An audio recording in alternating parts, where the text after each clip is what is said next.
good day everyone. So this will be part two of the um, episode two, where we'll be delving into assets, scaling, and painting.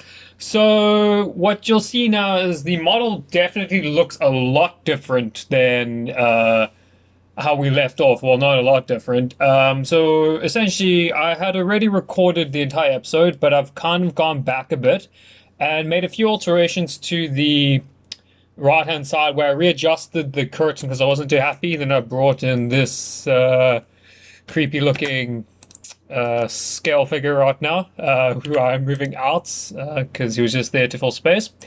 So essentially what I'm going to be doing now is I'm going to be going into the 3D warehouse and we're going to be filling up the space. So now that we have the curtains done on the side, what I'll be doing is I'll be porting in some couches and a table. So as you all know from this here, we have got our measurements for our couches and for our coffee table, so we know exactly what we're going for. However, because I've done this before and I felt in the previous part that I'd recorded, but which you will not be seeing anymore, I think I'm going to actually add in the skirting first because as I mentioned in the previous part, I believe, skirting fixtures just adds so much more to the set.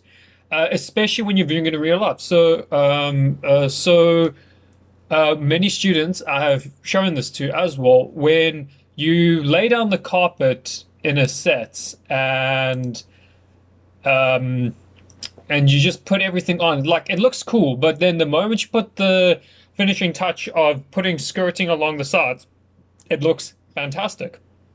So just to give you an example of that, we'll be looking at using skirting of 18 millimeters in width and 120 millimeters in height. So we'll be going around the bottom of the set and just drawing some lines, and then we'll use our pull push tool to just bring it up at 18 millimeters. So please just bear with me. So we'll start on this side here. So the reason why there is no length on the so we'll go for our line tool. So the reason why there is no length for sorry, let me just quickly go double check what those measurements were again. I apologize. So it's 120 millimeters. Okay, so that's what's great.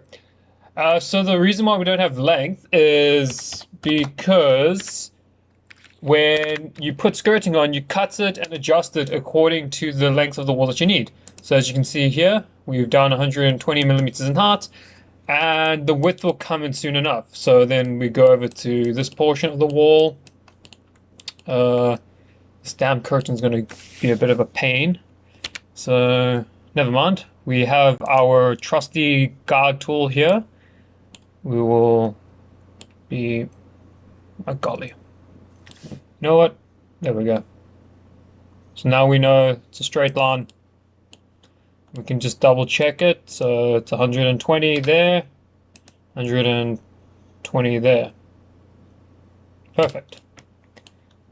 Sorry about that. These curtains were getting in my way.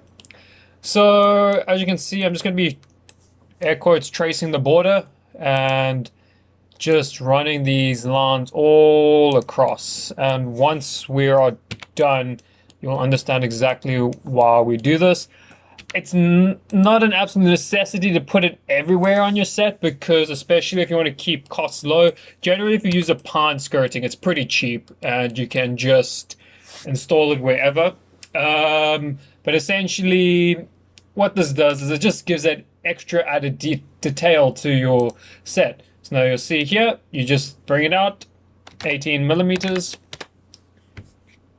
18 millimeters, and then again, and one last time, don't forget about this. There is one section I did forget, I haven't forgotten about, but we'll do it here anyway. So let's just say for argument's sake, this is another, we've got a double, we got two flats, and we want to make this another room. And this is your entrance to your different rooms. So we would continue the trend of just putting on a piece of skirting or cladding on the inside of here. Also bringing it out by 18 millimeters. Whoops.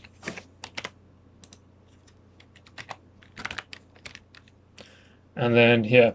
So we can go as far as to do it on the back here, but that would only be if we had another room. So for now, we'll just ignore this. Actually, no, let's do it. I don't like doing things in half measures. So for now, we'll just pretend that we have another imaginary space on the back here.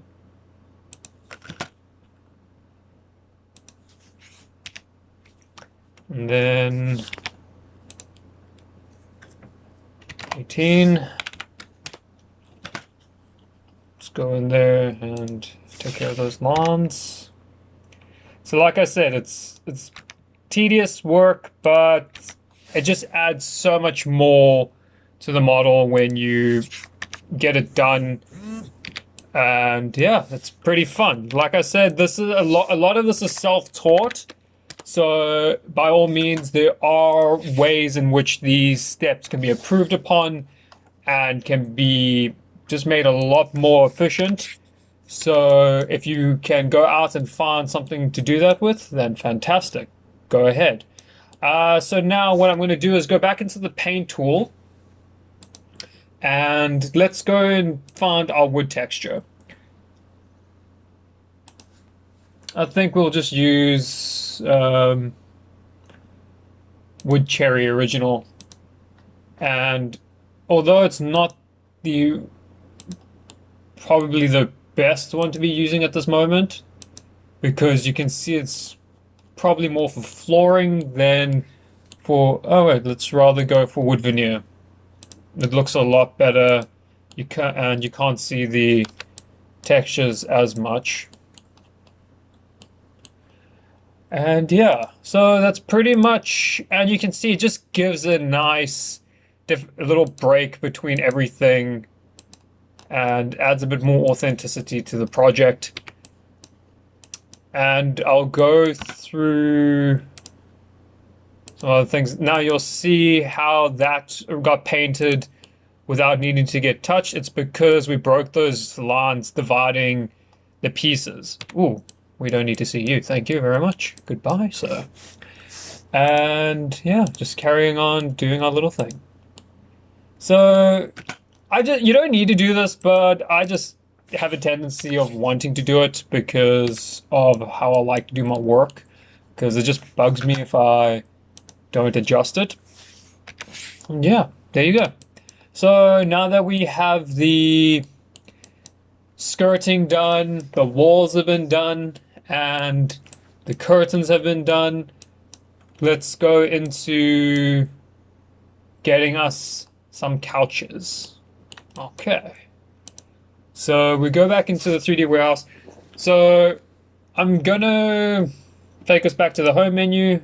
I know I could just get the tempered glass table at the moment, but let's leave that for another time. Okay, so let's go and look for a lounge suite. You can go and look for individual couches by themselves, but if we can find a lounge suite, which I found, oh, this is perfect. It's not the greatest of colors. Or should I go for the one that I found earlier? Let's see what we... Oh, there we go. This can actually work perfectly. Let's go for the modern lounge suite. There we go. Sorry, I apologize for my internet connection. So, as I did mention in the previous part, you will need an internet connection. So, what I'm about to do now is I'm about to scale these to match specific measurements that I've gotten. So, as you remember from previous video, we just go say explode. Now, these become their own parts. So what I'm going to show you now is if you do Control-C for Windows and then Control-V, we just copy this couch. But when you copy an asset, make sure to go and click Make Unique.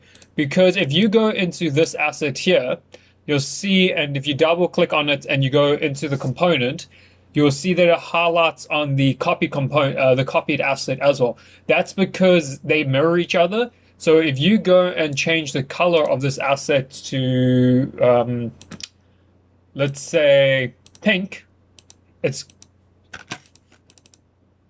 going to do that for everything. So you have to go a bit deeper. So now, as you can see, it's done it for all of them because this is just a resized version of that.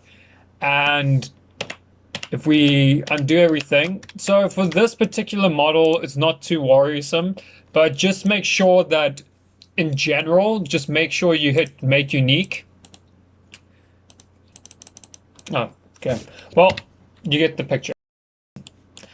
So now what I'm going to do is I'm going to resize these. I'm going to rescale these assets to match the measurements of the couches that we have here. This is mainly because these are couches that we have lying around campus that we generally use in the sets.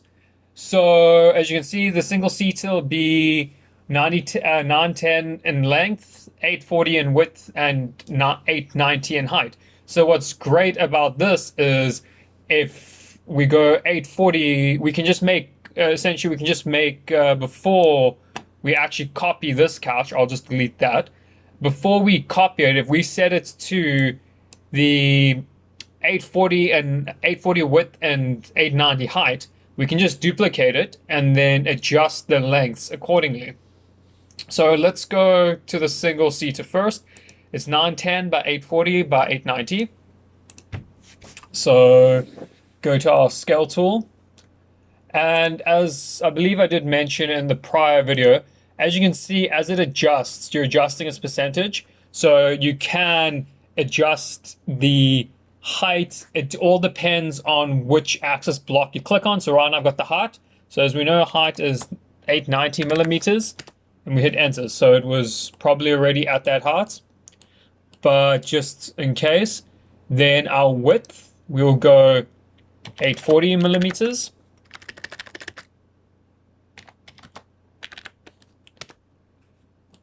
And then just to confirm, 910 in length. So it made it a bit smaller. Then let's delete that asset quickly. Okay, scale.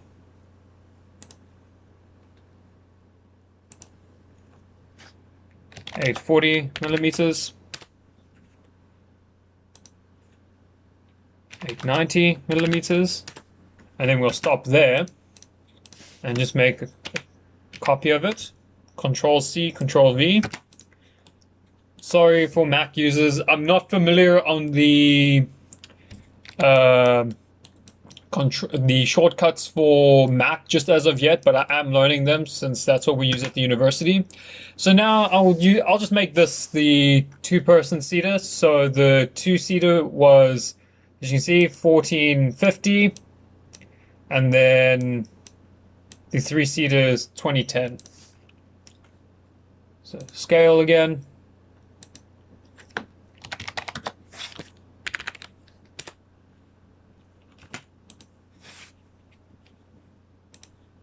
And then 2010. So this is going to be a fun little exercise because I had actually created this model from memory, and I will include an image of the set as it was on the day alongside this, so you can see just how near accurate I managed to get it from memory, which actually surprised myself as well.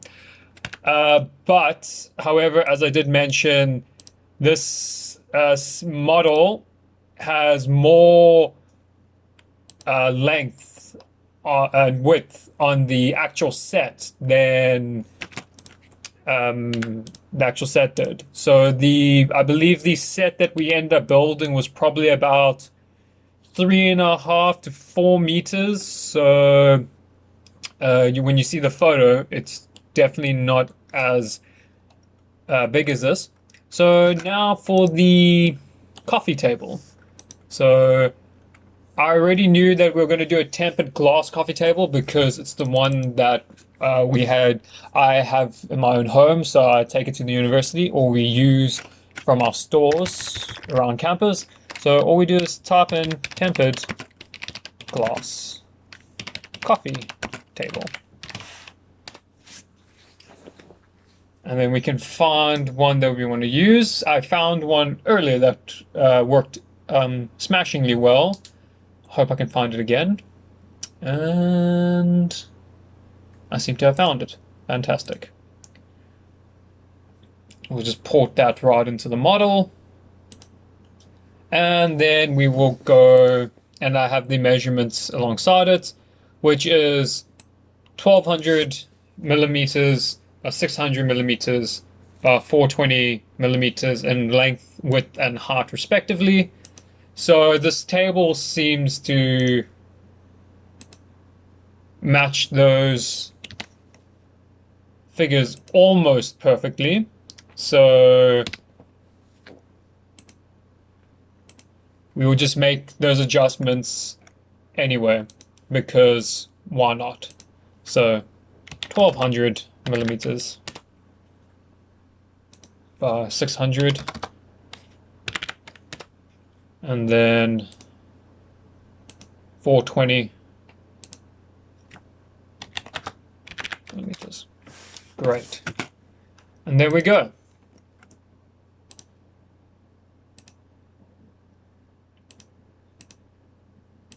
So we just try and find the most optimal layout for the space. I genuinely think that it probably would have been better not to have 3 couches in here, just from hindsight. But if you had it this big, it would have worked. But when you see the size in the actual photo of the set, you'll note that having 3 couches in the space would not work. It's not the most functional. So especially like if you wanted to have a TV in here, which you actually could have. I don't think I'll bring that in here for now. So yeah, especially if you have a archway over here. So it's pretty much what we can do. And what I'm actually going to show you now, a little fun fact, is how to port images in. So as I mentioned earlier, we had posters on the set, so these were loaned to us by Miss Evans, the head of school. I love these posters so much because they're 2 of my all-time favorite films. And I will bring in a 3rd one, which is another of my all-time favorite films, or comic books, which is The Killing Joke, DC comic, which is fantastic if you haven't read it. But essentially,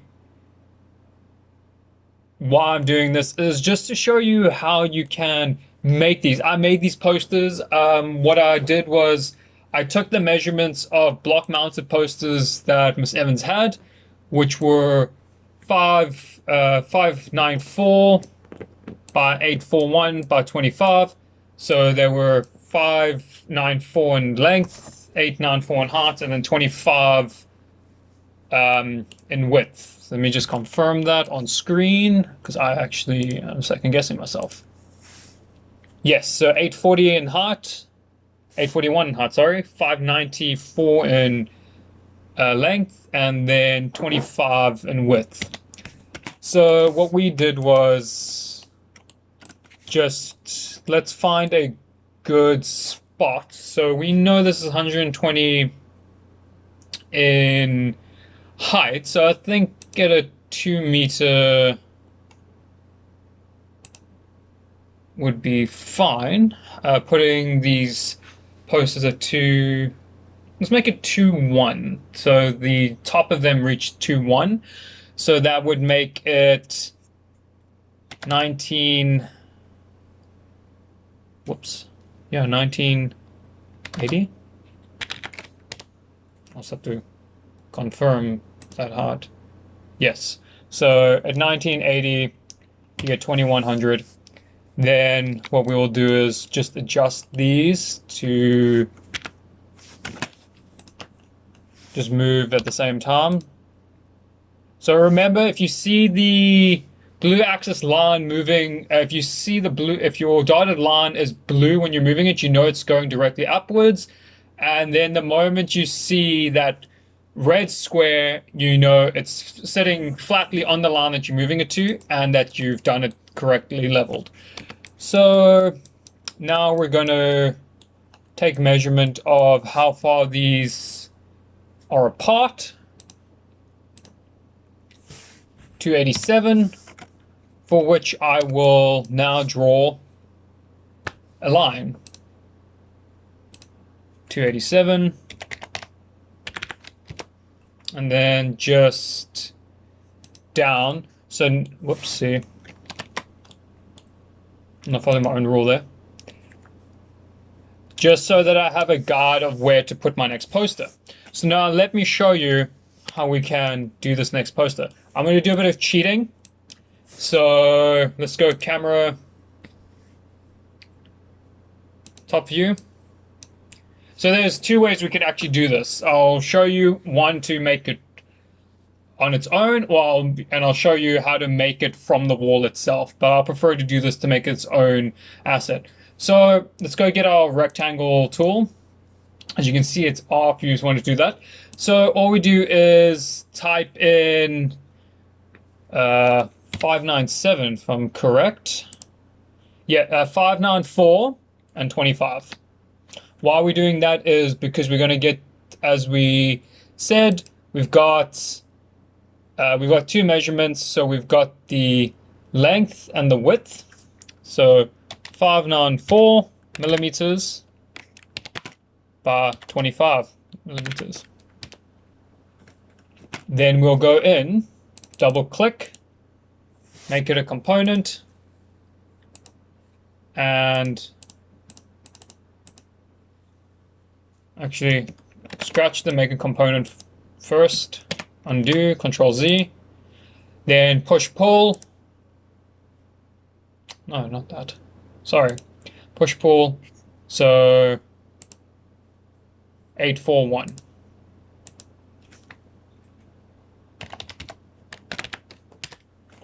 And there you go. Your very own block mount poster. So once you've done that, what you'll do is click on the surface and then go. And as you can see, I've got a collection of Joker posters. This was from a previous model. So were the previous images. And yeah.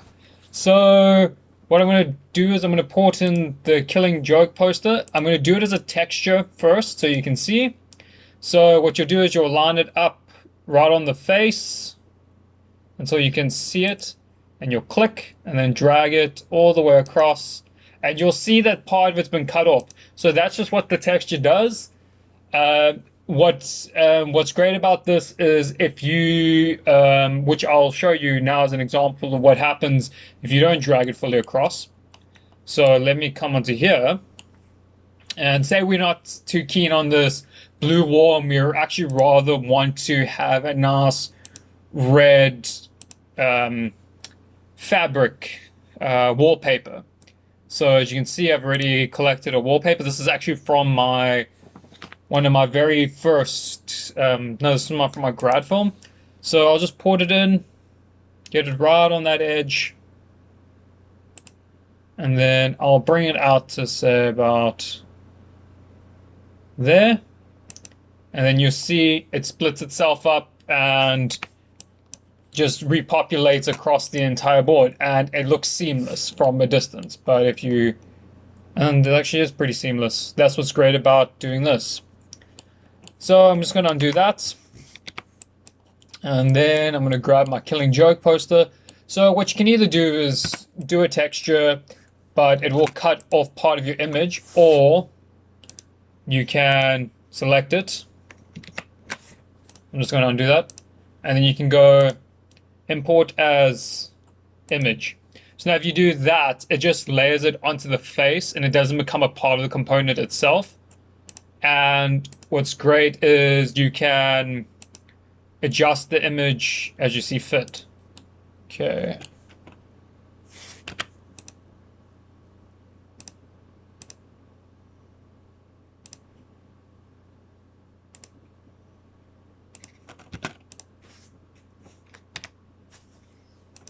And then just resize it. So go with your scale tool, and then that becomes the new surface.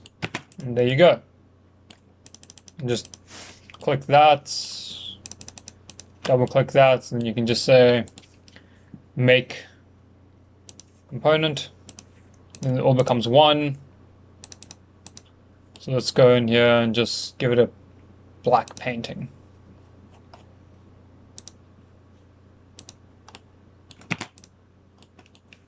And there you go. That's how we can make a poster. And now I'm just going to move it into the set.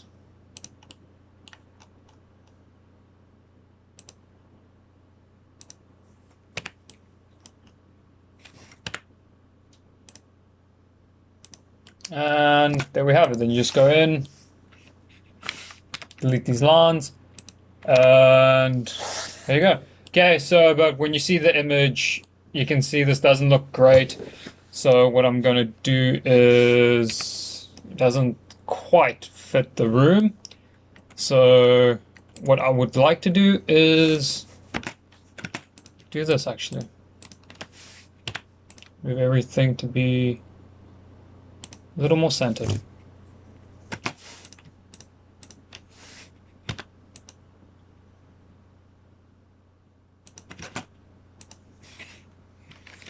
And there you go. What I can also show you is how to make posts on the wall. So let's go to the crow here. Do, what was it, 28 something? 287.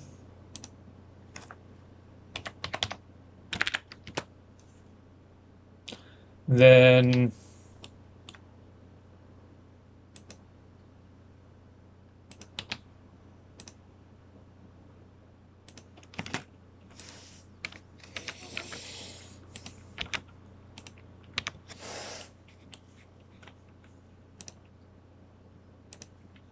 sorry, it's pretty late at night, so my brain's not focusing at the moment. 594.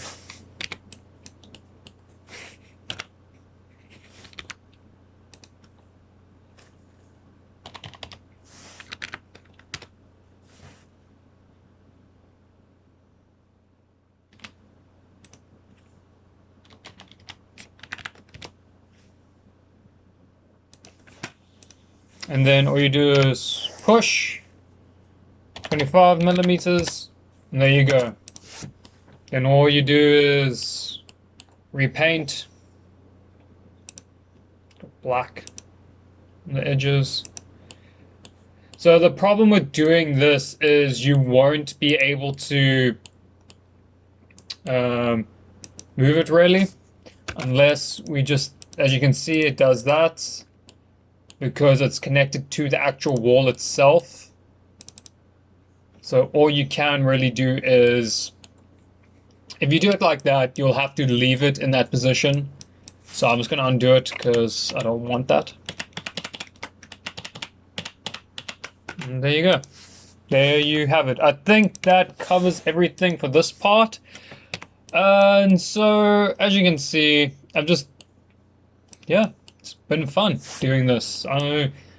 What I will cover in the next part is there was a request for, instead of making a set or a set build, is recreating an environment. So we'll touch on that next time. So yeah, hope this was it's somewhat helpful. And yeah, guys, hope you keep enjoying what I'm doing. Cheers for now.